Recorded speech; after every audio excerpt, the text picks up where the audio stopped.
Pakiramdam ko may gusto ka sa akin. Please. Please. Mali ka ng pakiramdam. Baka nakalimutan mo. May Cesar na ako. Hindi mo sasayangin ang panahon mo rito kung mahal mo pa rin si Cesar. Wala ka nang gusto sa kanya. Kaya ka sumama sa akin dito.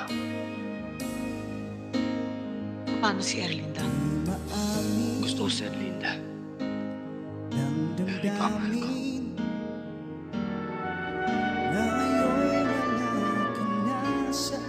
Kakambalan natin ang panganib.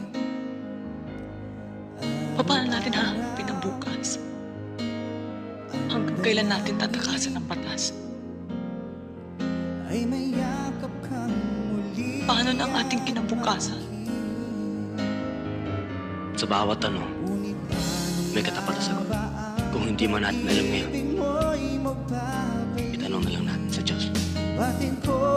Lying Miss Cassandra Ong, I will once again cite you in contempt.